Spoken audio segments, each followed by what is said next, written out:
Welcome back to Sci-Fi Stories, my wonderful listeners. Unfortunately, YouTube has completely disabled our channel's monetization, leaving us with zero budget to keep operating. If you enjoy today's story, please consider supporting us with just $1 so we can pay our hardworking team to cover their living expenses and continue bringing these adventures to you. You can support us by scanning the QR code on the screen or clicking the donation link in the video description and the pinned comments. The hum of the Aegis was dying. It was a sound Gage Vance had dreaded for 3 long solar cycles. When the atmospheric recyclers sputtered and groaned, coughing out the last breath of sterile, metallic air, he knew their time had run out. 50,000 souls were trapped in this colossal floating coffin, waiting for the dark. They had survived the plague. They had survived the cruel exile. But they would not survive the silent void of an empty reactor. Gage Vance stood on the command deck of the Aegis, his graying, leathery skin stretched tight over hollow cheekbones. He was the supreme commander of a ghost ship. The Aegis was a decaying husk of a space station, once a marvel of Kalan engineering, now reduced to a drifting, powerless tomb. Deep in the cryogenic chambers below his frozen boots, 50,000 of his people slumbered. They were the absolute last remnants of the Kalan race. They were not traitors. They were not warmongers. Decades ago, their finest scientists had accidentally unleashed a biomechanical virus. It was a terrible miscalculation born from a desperate attempt to cure a genetic rot. The Kalan had fixed it. They had aggressively purged the virus from their own bloodlines, paying the ultimate price with millions of lives. But the sovereign empire did not deal in forgiveness. To the civilized galaxy, the Kalan were a permanent, walking plague. They were violently stripped of their homeworld, loaded onto the Aegis, and exiled into the endless black. Every planetary system they approached, every border they begged to cross, had turned them away with warnings of absolute annihilation. The galaxy had unanimously voted for them to slowly starve in the cold dark. And now, that dark had finally caught up. The main energy core of the Aegis was running on mere fumes. The structural integrity field was failing, causing the metal bulkheads to groan and shriek under the invisible stresses of space. The ambient temperature on the command deck had dropped so low that Gage's breath materialized as a thick white mist. His species was cold-blooded by nature, requiring strict thermal regulation. The failing heat meant his limbs were growing agonizingly heavy, his thoughts sluggish. Every step he took required a monumental effort of will. Gage watched the cracked navigational display flicker as they drifted aimlessly into a previously uncharted yellow dwarf system. The third planet from the sun was a vibrant, swirling marble of blue and white clouds. It was beautiful. It was terrifying. Gage knew the protocol of every civilized world. A rogue, unidentified station, drifting into sovereign territory without security clearance, would instantly trigger an automated planetary defense grid. He gripped the edges of the command console, his knuckles turning pale. He waited for the searing flash of a plasma cannon. He prepared his mind for the merciful, instant incineration that would finally end their agonizing voyage. He closed his eyes and whispered a silent prayer to his ancestors, asking them to guide 50,000 weary souls into the long night. A loud, deep thrum vibrated through the metal floor plates. Gage snapped his eyes open. The ship shook violently, but there was no explosion. There was no fire. Instead, the ambient lighting on the bridge flared back to life, bathing the room in a harsh, bright glow. The proximity alarms wailed, but they were quickly drowned out by the metallic groaning of the station's reinforced hull. They were caught. Through the main viewing port, Gage saw a blinding beam of golden light enveloping the entire station. It was a tractor beam, but its scale was utterly staggering. It was not pulling them toward a firing squad. It was gently, methodically guiding the massive, crippled Aegis toward an orbital docking yard that dwarfed anything Gage had ever witnessed. The structure was a chaotic, sprawling beast of metal, solar arrays, and blinking navigation lights. It looked less like a sleek military fortress and more like a colossal, messy industrial factory floating in the vacuum of space.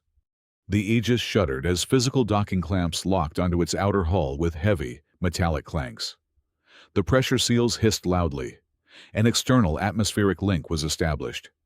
Gage drew his heavy plasma sidearm. It was a useless, desperate gesture, but it was all he had left.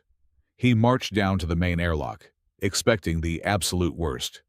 He expected sovereign executioners. He expected hazmat-suited purifiers wielding thermal flamethrowers and toxic gas, ready to cleanse the Kalan disease once and for all. The massive primary hatch unlocked with a heavy grind of rusted gears. Slowly, the thick metal doors slid apart. Gage raised his weapon, his finger resting heavily on the trigger, his heart pounding a frantic rhythm against his ribs.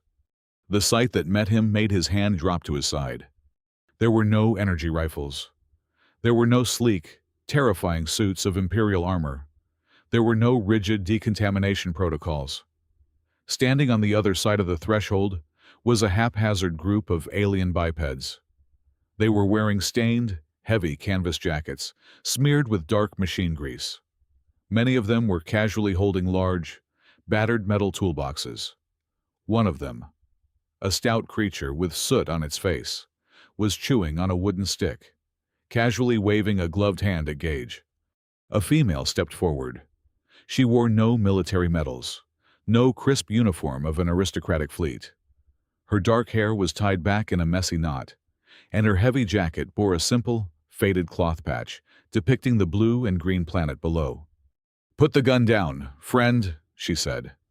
Her voice crackled through the universal translator, sounding rough but undeniably warm. "I am Elena Rostova, orbital commander for Earth. It looks like your main drive is completely shot." Gage stared at her, utterly paralyzed by the sheer absurdity of the situation. "You do not understand," he rasped, his voice dry and trembling. "We are the Kalan. We are the infected. You must raise your planetary shields. You must quarantine us immediately. If you take our core technology, if you try to salvage us, the Empire will destroy your world." Elena held up a grease-stained hand, stopping him mid-sentence. She completely ignored his weapon and simply peered past Gage, looking down the long, freezing, dark corridor of the Aegis. "I do not care about your core technology," Elena said, her tone shifting from casual to fiercely determined. "And we stopped caring about empires a long time ago. Your life support is failing. I just need to know one thing right now. Do you have anyone who needs emergency medical care?" Gage Vance paced the length of his newly assigned quarters on the orbital station. The metal beneath his boots was warm, a stark contrast to the freezing deck of the Aegis. Yet, this physical comfort only fed his spiraling paranoia. In the cold, unforgiving expanse of the civilized galaxy, altruism was an absolute myth. There was no such thing as a free rescue. Every faction, every grand empire he had ever encountered, traded exclusively in leverage, blood, and crushing debt. He was absolutely certain the humans were fattening them up for a slaughter, or worse, eternal servitude. His paranoia intensified every single time the main airlock hissed open. Human logistics teams constantly hauled in massive crates of provisions. They brought soft woven fabrics, portable atmospheric heaters, and towering pallets of medical supplies. Gage would stand in the docking bay, his arms crossed, his eyes narrowed, interrogating his own quartermasters. He demanded to know what the humans had asked for in return. He demanded to see the contracts, the binding treaties, the hidden clauses. His officers would just shake their heads, equally bewildered, reporting that the humans only asked where to stack the heavy boxes. It drove Gage to the very brink of madness. The most terrifying aspect of their integration, however, was the food. For centuries, The Kalan diet consisted of highly sterile, synthetically balanced nutrient pastes, mathematically calculated for mere biological survival.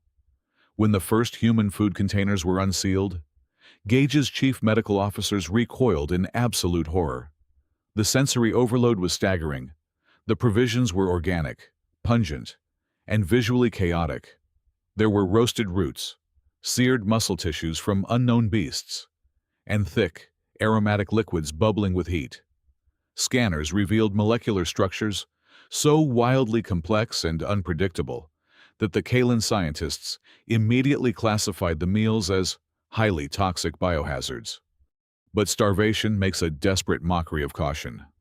A lower-deck engineer, delirious from hunger and the fading cold of cryosleep, tore into a sealed package containing what the humans called a hearty beef stew. Gage expected the man to drop dead in sudden agony. Instead, a biological miracle occurred. The chaotic, soil-rich biology of Earth was incredibly dense in trace minerals, chaotic enzymes, and organic compounds that the sterile Kalan had lacked for generations. The complex proteins acted as a sudden, aggressive patch for their decaying genetic code. Within 48 hours, the engineer's pale, leathery skin flushed with healthy, vibrant color. The chronic tremors that plagued their elderly simply vanished. The very food they feared was acting as a biological key, repairing their damaged DNA at a cellular level. Gage himself wept silently in his quarters after tasting his first warm, spiced meal, feeling a deep, ancient ache in his bones finally begin to recede. As their physical strength returned, the Kalan cautiously began to mingle with their hosts. Gage kept a close watch on his people, especially when his most senior mechanic, a stubborn elder named Vale, was assigned to work alongside a human engineering crew on the outer hull. The cultural clash was immediate and loud.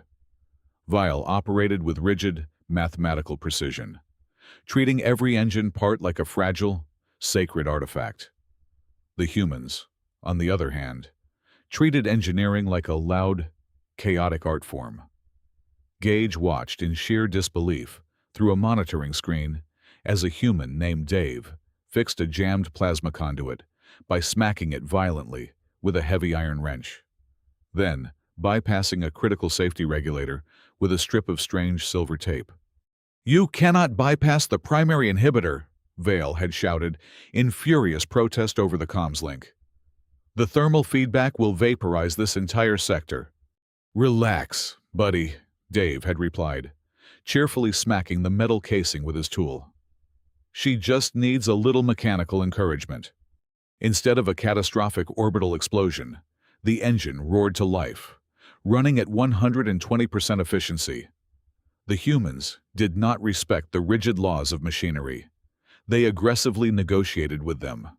Slowly, a beautiful, strange alliance formed in the sparks of the hangar bay. Vale combined his flawless, microscopic precision with Dave's reckless, improvisational genius. Together, they invented an entirely new method of thermal plasma welding, achieving temperatures the Sovereign Empire claimed were physically impossible. The humans just laughed, wiped grease from their foreheads, slapped Vale on the back, and offered him a pungent dark liquid called coffee. Despite these heartwarming developments, Gage could not completely let go of his deep-seated mistrust. His sharp, tactical eyes had noticed a glaring anomaly in the local traffic logs. Heavily encrypted transports were constantly leaving the Earth and heading toward the dark side of its solitary moon. The area was masked by intense signal jammers and designated as a strictly restricted zone. Gage's paranoid mind immediately constructed the worst-case scenario. The humans were building a weapon of mass destruction. They were going to use the newly healed Kalan as slave labor to power some horrific engine of galactic war. He had to know the truth before it was too late. Using his supreme command access, Gage hijacked a small, automated Kalan probe ship, manually cloaking its energy signature to slip past the human sensor nets. He navigated the silent void, his hands gripping the controls tightly, expecting to find a massive military shipyard or a hidden fleet of terrifying dreadnoughts ready to conquer the stars. His pulse pounded in his throat as he bypassed the final layer of crude, localized jamming fields. The visual feed cleared, and Gage gasped, his hands dropping from the console, completely stunned by the reality before him. There was no superweapon. There was no grand, conquering armada waiting in the shadows. Floating in the orbit of the desolate moon was a graveyard of staggering, heartbreaking proportions. It was a cosmic junkyard stretching for hundreds of miles. Gage recognized the twisted, scorched husks of vessels from a dozen different fallen civilizations. Ships that had been drifting dead through the void for centuries. And swarming over these dead leviathans were thousands of tiny human worker pods. They were not building a weapon of conquest. They were scavenging. They were painstakingly cutting, welding, and stitching together the broken, forgotten debris of the galaxy. They were taking the discarded trash of the universe and fiercely breathing life back into it. The realization hit Gage with the force of a kinetic strike. Earth was not a sleeping giant. They were not a glorious, ancient empire like the Sovereign. They were just survivors. They were scavengers born from dust and mud, clawing their way into the cosmos with duct tape and stolen scrap. They had not taken the Kaelin in because they needed slaves, or because they had some grand, sinister master plan. They had taken them in because humanity looked at a broken, dying ghost ship and saw exactly what they saw in this massive junkyard. They saw something that needed fixing. They protected the Kaelin purely out of the profound, illogical empathy of a species that knew exactly what it meant to be considered worthless by the universe. Gage slumped back in his pilot seat, staring at the glittering sparks of human welders in the dark, as the heavy, suffocating armor of his paranoia finally shattered into a million pieces. The illusion of safety shattered on a quiet lunar morning. Gage was reviewing atmospheric data in the orbital command center when a minor anomaly pinged on the secondary tactical screens. Human radar technicians casually dismissed it as a rogue chunk of ice, a wandering comet slipping through the outer orbital nets. But Gage's blood ran cold. His specialized optic nerves caught a faint, sickeningly familiar pulse hidden within the telemetry. It was a localized burst of hyper-frequency gamma radiation. He pushed past a startled human operator and rapidly recalibrated the sensor arrays, stripping away the visual camouflage. Beneath the holographic projection of ice and cosmic dust lurked a sleek, jagged sliver of black metal. It was a god's eye. The Sovereign Empire's most feared stealth scout vessel had found them. Panic, sharp and metallic, tasted bitter on his tongue. The scout ship did not immediately open fire. It did not need to. Instead, it deployed microscopic signal leeches, practically invisible threads of dark energy that silently plunged straight into Earth's primitive, heavily clustered telecommunications grid. Gage watched in absolute horror as the human network firewalls, designed to stop local hackers and corporate spies, dissolved instantly under the sheer brute force of Imperial quantum algorithms. The eye was not just scanning, it was gorging itself on data. It sifted through terabytes of orbital manifests, medical logs, and video feeds from the docking yards in a matter of seconds. It was looking for the Kaelin. Using an outdated, deeply buried Imperial decryption key he had hidden in his own cybernetic implants, Gage desperately intercepted the scout's outbound transmission stream. He needed to know how much they had compromised. As the raw data decoded onto his personal retinal display, his breath hitched. The truth hit him harder than a kinetic blast. For decades, Gage believed his people were hunted because the galaxy feared the biomechanical virus they had unleashed. He believed their exile was a quarantine. It was all a monstrous lie. The Sovereign Empire was never afraid of the Kaelin. They were farming them. The decrypted Imperial manifests detailed a highly classified bioweapons project, The virus the Kalen had cured left behind a unique, hyper-aggressive antibody within their bloodstream. This microscopic agent possessed the ability to rapidly reconstruct damaged tissue and fuse organic matter with military-grade cybernetics. The Empire did not want to eradicate the Kalen. They had been deliberately herding the Aegis through the darkest corners of the galaxy, waiting for the antibodies to fully mature within their genetic code. Now, the harvest was ready. The Sovereign intended to drain the blood of all 50,000 survivors to mass-produce an army of immortal, regenerating shock troops. Before Gage could even process the sheer depravity of this revelation, every single screen in the orbital command center snapped to pitch black. The chaotic hum of human radio traffic went dead silent. Then, a voice echoed through the comms. It was artificial, completely devoid of empathy, carrying the terrifying acoustic weight of a dying star. The message was broadcast on every human frequency, overriding television networks, emergency radios, and secure military channels. Attention, primitive mammalian settlement. You are harboring 50,000 fugitives of the Sovereign Empire. You have exactly 24 planetary hours to surrender Supreme Commander Gage Vance and the entire Kalen population. Detain them. Prepare them for immediate extraction. If you resist, or if you fail to meet this deadline, the Imperial fleet will vaporize the entire surface of your world. There will be no further warnings. The broadcast cut out, leaving behind a deafening, terrifying silence in the command room. The human technicians stared at their monitors, their faces pale, the reality of absolute annihilation sinking in. Gage did not wait to see their panic. He turned and walked away. His footsteps felt incredibly heavy as he navigated the long, winding corridors back to the docked Aegis. The humans had given his people warmth, food, and dignity. They had shared their chaotic, vibrant world with a ship full of ghosts. Gage would not repay that kindness with the fiery extinction of their beautiful blue planet. He entered the central command deck of the Aegis. It was empty and quiet. He bypassed the main security consoles and manually opened the heavy floor plating that concealed the station's dying reactor core. He knelt beside the primary terminal and began typing with practiced, fatalistic precision. "Command override," Gage whispered into the voice prompt. "Authorization code, Alpha 9 Omega. Initiate full reactor overload and structural scuttling sequence. Silent countdown." The console flared red. He was setting the self-destruct mechanism. He would turn the Aegis, and every single sleeping Kalen soul aboard, into a silent sphere of ash before the 24 hours expired. It was a commander's ultimate, devastating burden.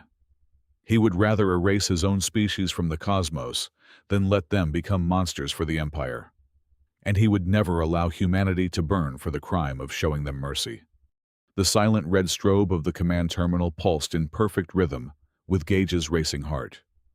The digital readout glared ominously across the darkened bridge, displaying exactly 3 minutes remaining until the core reached critical mass.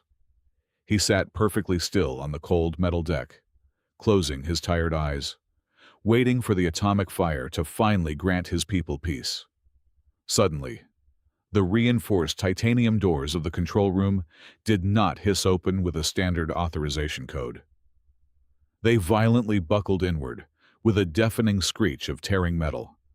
A shaped breach charge blew the heavy lock clean off its hinges, sending fragments of steel ricocheting across the room. Thick gray smoke poured into the chamber as Elena Rostova stormed through the wreckage, flanked by 4 heavily armored human engineers. "Get away from the console!" Elena barked, her voice cutting sharply through the wailing automated alarms. Gage scrambled to his feet, throwing his arms wide to block the terminal. He fully expected the humans to interface with the mainframe, to attempt a futile digital override of his impenetrable biometric lockdown. He was completely wrong. The human engineers did not even look at the glowing keyboard. One of them stepped forward and ignited a heavy industrial plasma torch, With a shower of blinding blue sparks, he swung the searing blade straight into the physical housing of the central processing unit. He violently hacked through the primary optical cables, the cooling pipes, and the raw power lines. The terminal screamed a digital death rattle, sparked wildly, and then the red emergency lights instantly died out. The silent countdown froze permanently at 2 minutes and 45 seconds. They had not hacked the bomb. They had literally chopped its electronic head off. Gage stared at the ruined machinery in absolute disbelief, then turned his blistering fury on Elena. "Are you completely insane?" he roared, his voice breaking under the crushing weight of his despair. "You have doomed your entire species. You do not comprehend the scale of the sovereign empire. Their dreadnoughts will block out your sun. They will melt your oceans into glass. We were trying to save you from our curse." Elena stepped right up to the Kalan commander, her eyes burning with an intense, unyielding fire. "We do not accept sacrifices on our watch, Gage, and we sure as hell do not negotiate with parasitic space tyrants." "It is basic arithmetic," Gage pleaded, grabbing his own temples in frustration. "One world against a billion. You cannot win a war of attrition against them. Why throw away your entire civilization for 50,000 broken refugees?" "Because that is exactly what makes us human," Elena replied, her voice dropping to a deadly, resolute calm. "Throughout our entire history, we fought tyrants, we fought monsters, and we fought each other. We learned the hard way that the moment you hand over the innocent to appease a bully, you have already lost your world. Earth does not kneel." She tapped a command unit on her wrist. The massive reinforced shutters of the Aegis viewing port rolled open, revealing the dark side of the lunar surface. Gage gasped as the pitch-black void suddenly ignited. The restricted zone, the massive cosmic junkyard he had investigated, was waking up. Deep within the desolate craters, thousands of massive fusion engines roared to life simultaneously, casting long, fiery shadows across the gray dust. It was the most terrifying and magnificent armada Gage had ever witnessed. It was a chaotic, mismatched horde of resurrected leviathans. He saw an ancient avian cruiser welded seamlessly onto the heavy armor plating of a reptilian mining barge. He saw human kinetic railguns bolted aggressively onto the elegant, sweeping wings of forgotten solar galleons. It was a Frankenstein fleet, stitched together by stubborn human hands, glowing with violent, unstable energy as they broke lunar orbit and formed a massive defensive blockade around the blue planet. "The Empire demanded a response within 24 hours, Elena stated, looking out at the rising armada. "We decided to reply early." On the main tactical display, Gage saw the outgoing human transmission.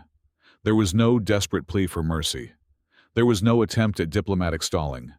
Earth simply broadcasted a live, unencrypted video feed of their monstrous scrap fleet charging its heavy weapon systems, accompanied by a single audio message sent in plain universal text. "Come and take them." Gage looked at the defiant human commander, and for the first time in 100 years, hot tears welled in his dark eyes and spilled down his weathered cheeks. The absolute, breathtaking madness of humanity had completely shattered his despair. He wiped his face, stood tall, and activated his neural link. "Commander Rostova," Gage said, his voice finally steady and filled with a dangerous resolve. "Your ships are powerful, but their tactical software is blind to sovereign maneuvers. I am unlocking the Kalan strategic archives. Every battle pattern, every shield frequency, every weakness we have recorded over the last 3 centuries is yours. Sync our networks. We fight together." The fabric of space tore open with a deafening, silent scream. A massive slipspace rupture bloomed just beyond the orbit of Mars, bleeding harsh violet light into the dark vacuum. From the dimensional wound emerged the sovereign Imperial fleet. They did not fly into position. They simply manifested. It was an armada of absolute, terrifying perfection. Thousands of pitch-black cruisers, heavy destroyers, and sleek frigates locked into a flawless, symmetrical geometric grid. Their hulls absorbed the starlight, reflecting nothing, and their combined thermal signatures registered on the human orbital scanners with a magnitude dozens of times greater than the highest defensive estimates. There was no radio chatter, no battle cries broadcasted on open frequencies. There was only the cold, mechanical discipline of an empire that had conquered 1,000 worlds. The technological gap was no longer a mathematical theory discussed in briefing rooms. It was a looming, physical wall of death. The sovereign did not offer terms of surrender, nor did they demand compliance. In perfect, terrifying unison, the entire front line of Imperial cruisers ignited their primary batteries. A synchronized volley of hyper-compressed plasma lanced across the void. A blinding, searing wave of superheated death aimed directly at the center of the human blockade. On the orbital command deck, Elena Rostova did not flinch. She simply barked a sharp command. Deep within the vanguard of the Earth scrap fleet, a salvaged, heavily modified gravitational core, stripped from a long-dead alien mining leviathan, was forcefully activated by human engineers. It did not project a standard energy shield. Instead, it tore a localized reverse-gravity sinkhole directly into the path of the incoming fire. The rigid laws of physics violently warped. The blinding beams of Imperial plasma hit the gravitational distortion, violently bent into a sharp hairpin trajectory, and slingshotted right back into the center of the Sovereign formation. The resulting explosion shattered the perfect enemy grid, turning a dozen pristine cruisers into rapidly expanding clouds of molten slag and shattered metal. The human communications network immediately erupted into a chaotic chorus of cheers. But Gage Vance was already moving. He was tightly strapped into the cockpit of a specialized strike fighter. It was originally a sleek, aerodynamic Kalin interceptor, but human mechanics had aggressively retrofitted it, bolting thick, ugly armor plates to the delicate wings and strapping massive, highly unstable chemical booster engines to the rear fuselage. Launching from the primary hangar bay of the Aegis, Gage felt the crushing gravitational force press him violently into his seat. He took the lead position of a massive, chaotic swarm of human fighters, diving straight into the burning, chaotic gap they had just carved into the enemy lines. Aboard the Sovereign command ships, the highly advanced tactical artificial intelligence networks immediately attempted to calculate the human flight trajectories. The Imperial computers expected logical evasion patterns, mathematically sound attack vectors, and optimized targeting locks based on standard galactic warfare.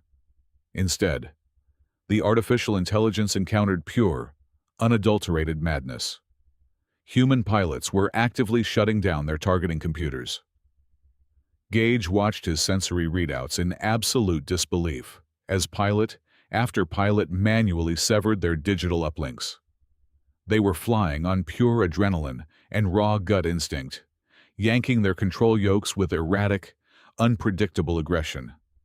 When Sovereign automated defense turrets tracked them, the human fighters did not deploy standard electronic countermeasures. Instead, they used the battlefield itself. They fired grappling harpoons into massive chunks of floating space debris, dragging the heavy metal husks along with them, actively using the destroyed remnants of enemy ships as brute force kinetic shields to absorb the blistering laser fire. Gage spun his heavy interceptor through a dense barrage of incoming fire.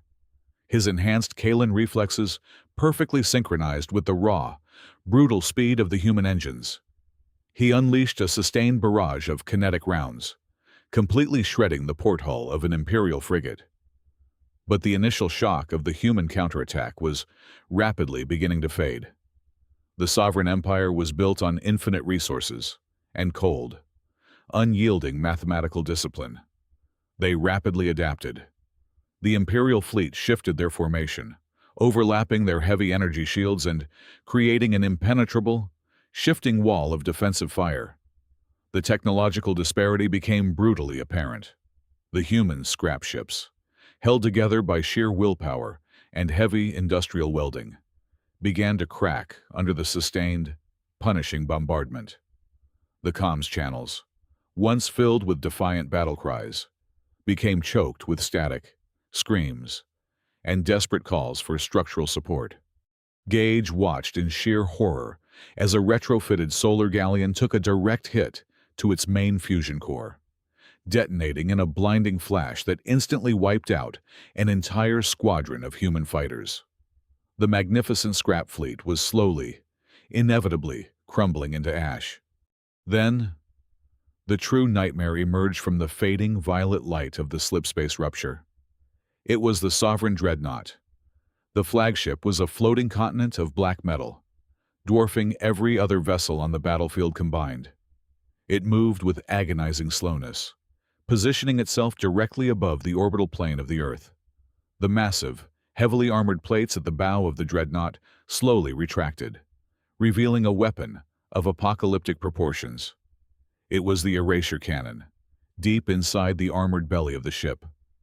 A crystalline core, the size of a small moon, began to glow with a sickly, pale green light.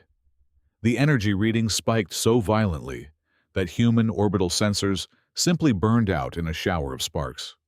The dreadnought was not aiming at the defending fleet. It was aiming straight down at the fragile blue marble below. A massive targeting laser painted a glowing circle directly over the North American continental plate. Elena Rostova desperately ordered the entire grid of planetary shields to converge on the impact zone, but the tactical computers delivered a cold, undeniable truth. The energy accumulating within the erasure cannon was strictly categorized as a planetary extinction event. When that weapon fired, the combined shields of Earth would hold for less than a fraction of a microsecond before the entire continent was flash vaporized down to the molten mantle. The sky above the world was turning the sickly color of toxic fire, and there was absolutely nothing the shattered defending fleet could do to stop it. The erasure cannon thrummed with a frequency that rattled the marrow in Gage's bones. The sickly green light bleeding from the dreadnought's belly was concentrated death, shielded by overlapping optical barriers that simply vaporized any human missiles attempting to penetrate the firing chamber. But as Gage watched the energy spiral toward critical mass, his Kalan tactical mind registered a fatal flaw in the Sovereign design. Perfect optical shields were calibrated to incinerate high-velocity kinetic threats and pure energy signatures.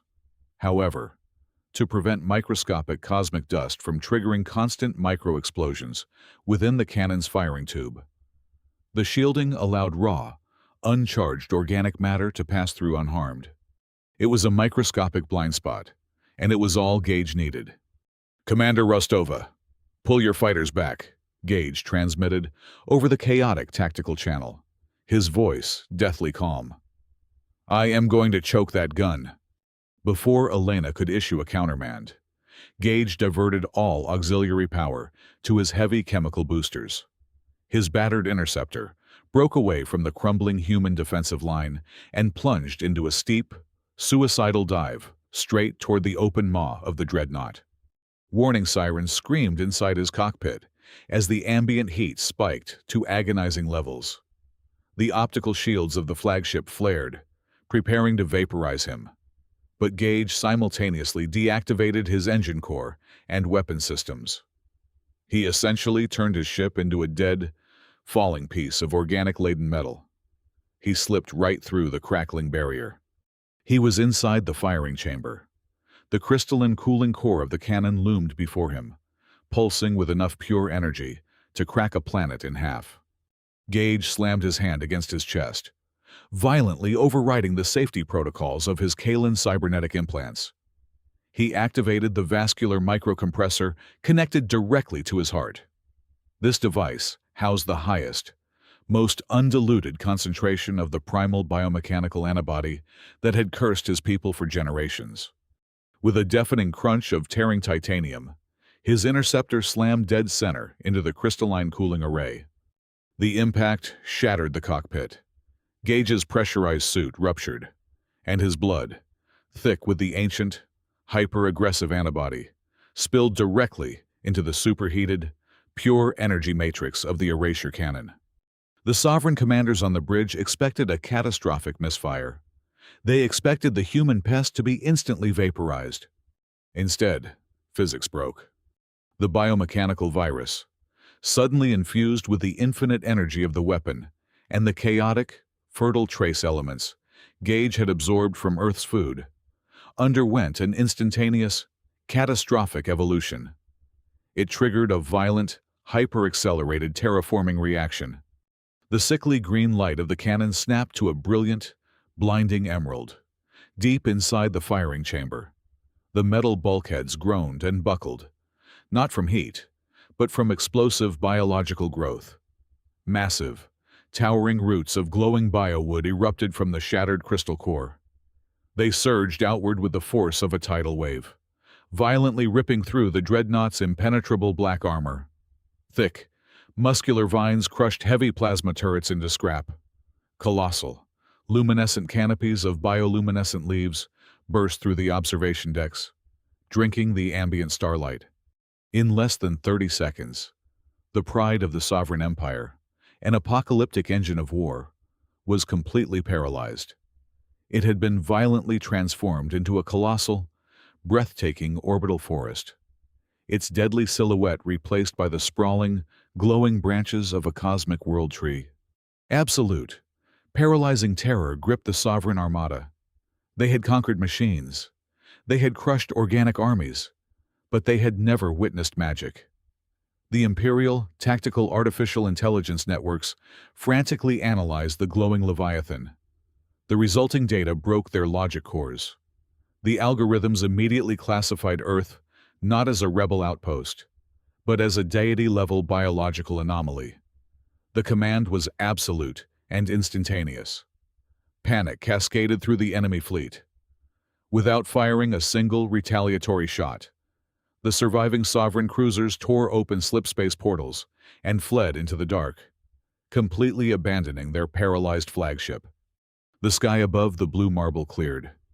The toxic light faded, replaced by the gentle, emerald glow of the blooming orbital forest. Hours later, a human scavenger pod carefully navigated the glowing canopy of the ruined dreadnought.